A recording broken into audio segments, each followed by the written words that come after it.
கிருத்திகை அமாவாசை அன்று செய்ய வேண்டியது என்ன? கிருத்திகை நட்சத்திரமும் அமாவாசையும் ஒரே நாளில் வருவது மிகப்பெரிய புண்ணியமான நாள். இந்த நாளில் நம் முன்னோர்களுக்கு தர்ப்பணம் செய்வதும் முருகப்பெருமானை வழிபடுவதும் மிகவும் சிறப்பு வாய்ந்தது. ஏன் இந்த நாள் முக்கியம்?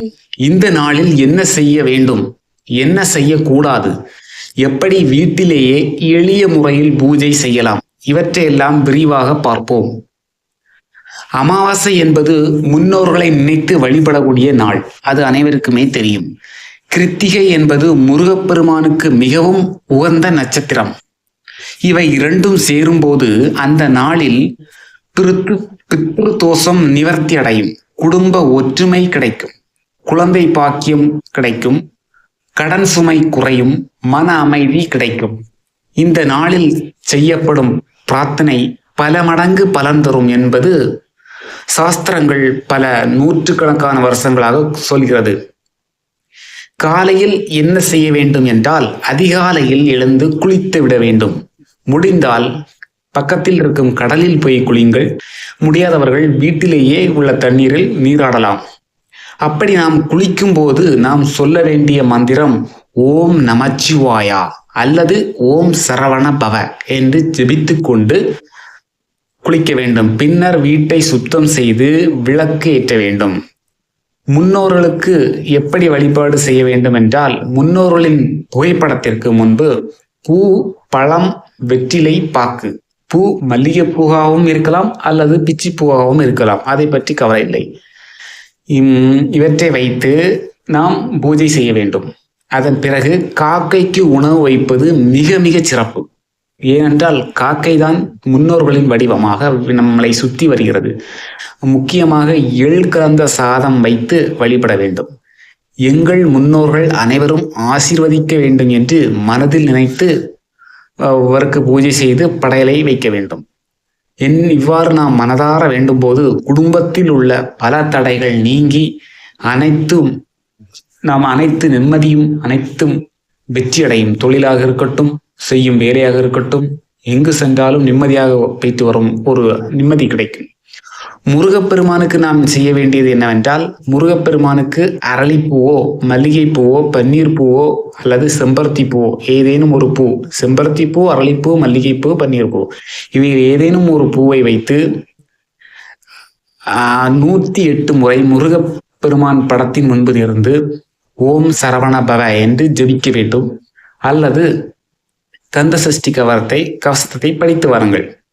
பின்னர் பாலபிஷேகம் செய்யலாம். முருக படத்திற்கு பாலபிஷேகம் செய்ய முடியாது, சிலைக்கு மட்டும்தான் செய்ய முடியும். ஆகவே பாலபிஷேகத்தை தவிர்த்து ஒரு கப்பில் முருக படத்திற்கு முன்பு பாலை வைத்து வழிபடுங்கள். முக்கியமாக இந்த கிருத்திகை அமாவாசை நாட்களில் செய்யக்கூடாதவை என்னவென்றால், தேவையில்லாமல் கோவப்படக்கூடாது, யாரையும் திட்டக்கூடாது, அசைவ உணவுகளை எடுக்கக்கூடாது, மது அருந்துதல் தவிர்க்க வேண்டும். பிறரை பற்றி புரளி பேசுவது, அவமதித்தல், பொய் பேசுதல், இவற்றை எல்லாம் தவிர்த்து நல்ல எண்ணங்களுடன் அந்த நாளை நாம் கழித்தால் அனைத்தும் வெற்றியாகும். தானம் செய்வதின் மகிமை என்னவென்றால், இந்த நாளில் நாம் முக்கியமாக தானம் செய்ய வேண்டும். அதாவது அன்னதானமோ, உடை தானமோ, உடை இல்லாதவர்களுக்கு உடை வாங்கி கொடுக்கலாம், கல்வி உதவி செய்யலாம், பறவைகளுக்கு உணவு கொடுப்பது, காக்கைக்கு உணவு கொடுத்தால் மிக மிக சிறப்பு. ஏழைகளுக்கு உணவு வழங்குவது மிகவும் புண்ணியமானது. கோவிலில் மட்டும்தான் அன்னதானம் கொடுக்க முடியும் என்பது அல்ல, நம் வீட்டிலிருந்தே அன்னதானம் செய்யலாம். நம் வீட்டில் தெருவில் இருப்பவர்களுக்கு, ஏழை மக்களுக்கு அவர்களை அழைத்து அவர்களுக்கு ஏதேனும் உணவு கொடுக்கலாம். இவ்வாறு பல உதவிகளை நாம் செய்ய முடியும். இப்படி இந்த கிருத்திகை அமாவாசை நாளில் செய்து வந்தால் மிக மிக சிறப்பு. கிருத்திகை அமாவாசை என்பது ஒரு சாதாரண நாள் அல்ல. முன்னோர் ஆசீர்வாதம், முருகன் அருள், குடும்ப நலன், மன அமைதி ஆகியவற்றை பெறும் ஒரு அரிய நாள்தான் இந்த நாள். இந்த நாளில் பக்தியுடன் வழிபட்டு நல்ல செயல்களில் நாம் செய்து வந்தால் அனைத்தும் அது திரும்ப திரும்ப நம் வாழ்க்கையில் அது நடந்து கொண்டே இருக்கும்.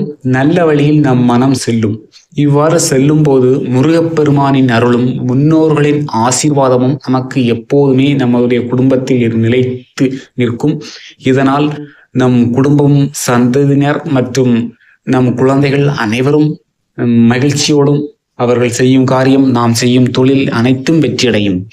இந்த நாளில் நீங்கள் நான் மேலே கூறியவாறு கடைபிடியுங்கள். கடைபிடித்து நம் கமெண்டில் உங்களுக்கு பிடிச்சிருந்தா கமெண்ட் பண்ணுங்க.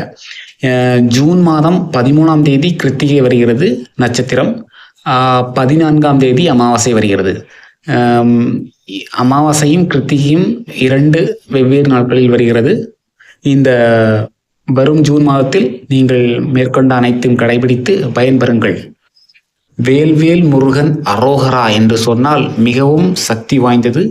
இந்த பதிவு உங்களுக்கு பிடித்திருந்தால் லைக் பண்ணுங்க, நண்பர்களுக்கு ஷேர் பண்ணுங்க வீடியோ லிங்க். நன்றி.